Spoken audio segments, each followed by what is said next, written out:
नमस्कार। पिछले कई दिनों से गृह मंत्री अमित शाह को लेकर खबरें चल रही थी, सोशल मीडिया पर अटकलें लग रही थी, यहाँ तक कि अफवाह उड़ रही थी कि अमित शाह अस्वस्थ हैं, बीमार हैं, हॉस्पिटलाइज हैं और कोई कुछ कह रहा था, कोई कुछ कह रहा था। कुछ तो सोशल मीडिया पर इस तरह की चर्चाएं भी चल रही थी कि अमित शाह का निधन हो गया है, इस तरह की खबरें चल रही थी।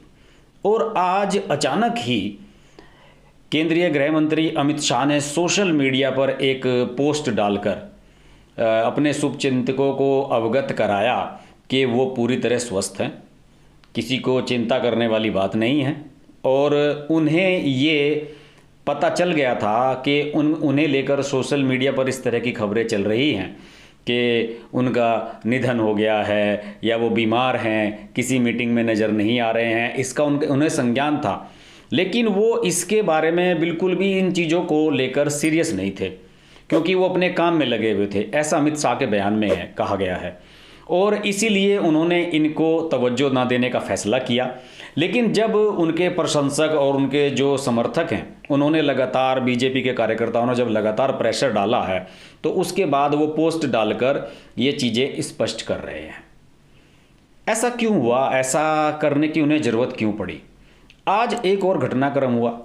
अमित शाह ने एक चिट्ठी लिखी ममता बनर्जी की सरकार को कि आप जो प्रवासी मजदूर हैं, बंगाल के दूसरे स्टेट्स में रह रहे हैं, उन्हें वापस बुलाने के लिए प्रयास क्यों नहीं कर रही हैं? आपके यहाँ से ट्रेनों की व्यवस्था क्यों नहीं करी जा रही है जैसे कि दूसरे स्टेट्स कर रहे हैं? आप इन लोगों के साथ गलत कर रही हैं, आपको इनका नुकसान नहीं करना चाहिए। और इस मामले ने तूल पकड़ लिया। ममता बनर्जी तुनक मिजाज हैं और उनसे आप रिप्लाई की, ठोस रिप्लाई की उम्मीद ज़रूर रखें।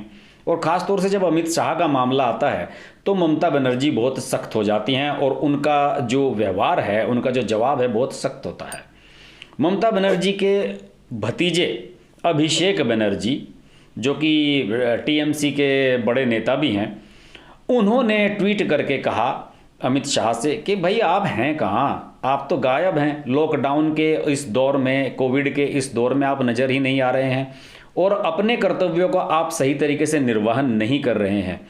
ऐसी स्थिति में आप बताइए कि आप अपने कर्तव्यों को लेकर चुप क्यों हैं? आप अब तक क्यों नहीं बोल रहे थे? आपने क्या किया है, ये सब बताइए।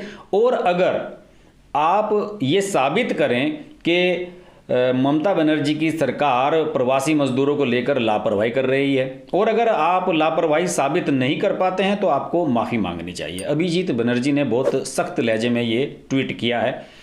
इसको लेकर खबरें चल रही हैं, टीवी चैनल्स पर आपने देखा होगा, सोशल मीडिया पर खबरें चल रही हैं। और इसके अलावा टीएमसी ने ये भी स्पष्ट किया है, तृणमूल कांग्रेस ने, कि आने वाले दिनों में 8 ट्रेनों की उनकी प्लान है और ये 1-2 दिन में ही चलने वाली हैं। कर्नाटक से और तमिलनाडु से, पंजाब से, तेलंगाना से, वहाँ से हम अपने मज़दूरों को वापस बुला रहे हैं। इसलिए अमित शाह जी, आप अपने इस तरह के आरोप हम पर क्यों लगा रहे हैं? अमित शाह का ये कहना था कि 2 लाख मजदूर कलकत्ता और बंगाल में वापस आना चाहते हैं और ममता बनर्जी की सरकार उनकी सुनवाई नहीं कर रही है।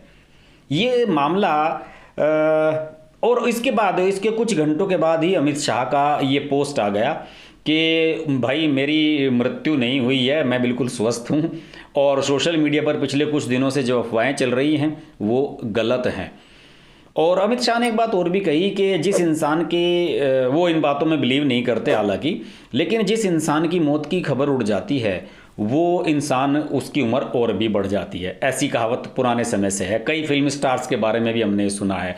रवीना टंडन के मरने की अफवाहें बहुत उड़ा करती थी और रवीना टंडन आज भी स्वस्थ हैं, हमारे बीच में हैं। तो अमित शाह इसमें थोड़ा फिलोसफिकल हो गए हैं। लेकिन मेरा ये मानना है कि अगर उनकी मृत्यु की खबरें सोशल मीडिया पर चल रही हैं तो ये एक गंभीर मामला है और अमित शाह को इसे इतनी लाइटली नहीं लेना चाहिए। वो गृह मंत्री हैं, सारी जांच एजेंसियां उनके हाथ में, उन्हें इसकी जांच करानी चाहिए। कौन लोग हैं जो अमित शाह की मृत्यु की खबर फैलाना चाहते हैं, इसमें उनका क्या लाभ है? क्या इसका बंगाल से कोई कनेक्शन है? क्या इसका टीएमसी से कोई कनेक्शन है या कोई और विरोधी पार्टी ऐसा कर रही है? फिर अमित शाह को जब आज ये मामला हुआ, उन्होंने चिट्ठी लिखी ममता बनर्जी को, उनकी सरकार पर आरोप लगाए, उधर से रिप्लाई आ गया। उसके बाद आप बता रहे हैं कि मेरी मृत्यु की खबरें उड़ रही हैं सोशल मीडिया पर, उनका मैं खंडन करता हूं। इन सब चीज़ों का कुछ ना कुछ तो कनेक्शन है, क्योंकि लगातार पिछले कई दिनों से ये खबरें तो चलती रही हैं कि अमित शाह कहाँ हैं, वो मीटिंग में नज़र नहीं आते हैं। हालांकि लगातार सोशल मीडिया पर और प्रिंट माध्यम से तमाम सोशल मीडिया के जितने भी अकाउंट हैं, सरकारी अकाउंट हैं, अमित शाह के ऑफिस का अकाउंट है, पीएमओ का अकाउंट है, उससे लगातार ऐसी तस्वीरें आती रही हैं जिन मीटिंग्स में अमित शाह मौजूद रहे हैं। लेकिन इसके बावजूद भी इस बात पर क्यों फोकस किया जा रहा है? कांग्रेस ने भी अभी कुछ दिन पहले यह सवाल उठाया था कि अमित शाह कहाँ हैं, कहाँ गायब हैं गृह मंत्री। हालांकि गृह मंत्री का ये कहना है कि वो अपना काम तरीके से कर रहे हैं और अपने ऑफिस में अधिक से अधिक समय बिता रहे हैं, क्योंकि इस समय देश में लॉकडाउन के जो हालात हैं उसमें उन्हें ऑफिस में रहना बहुत ज़रूरी है और सारी व्यवस्थाओं का कंट्रोल करना बहुत ज़रूरी है। मेरा मानना है कि अमित शाह को इस मामले में जांच करानी चाहिए कि उनकी मृत्यु की अफवाह कौन उड़ा रहा है, इससे किसी को लाभ क्या हो सकता है। इसे इतना लाइटली नहीं लिया जाना चाहिए। आरोप प्रत्यारोप की बातें अलग हैं, राजनीति की बातें अलग हैं, लेकिन किसी लीडर के बारे में, देश के मिनिस्टर के बारे में अगर अफवाह उड़ रही, वो भी होम मिनिस्टर के बारे में, जिसके अंडर सारी जांच एजेंसियां हैं, इंफॉर्मेशन आईबी है और खुफिया एजेंसियां और हैं, एनआईए है, तमाम एजेंसियां आती हैं, उन्हें इसकी जांच करानी चाहिए। क्या इसमें देश के ही किसी ताकत का हाथ है? क्या ये बाहर से चली है अफवाह? कि ये पॉलिटिकल है या किसी की साइबर क्राइम है या किसी की एक कुटिल चाल है? इसका तह तक पहुंचना बहुत ज़रूरी है। और मेरा मानना है कि अमित शाह को केवल सोशल मीडिया पर पोस्ट डाल के ही चुप नहीं बैठ जाना चाहिए। मेरा अमित शाह से और पीएमओ से और इस मोदी सरकार से एक रिक्वेस्ट है कि इन चीज़ों की तह में पहुंचना बहुत ज़रूरी है कि ऐसी अफवाहें चलती क्यों हैं। अगर देश के गृह मंत्री के बारे में ऐसी अफवाहों को आप सीरियसली नहीं लेंगे तो फिर हमारी और आपकी तो कोई सुनने वाला नहीं है। हमारा और आपके बारे में तो कुछ भी अफवाह चल सकती है।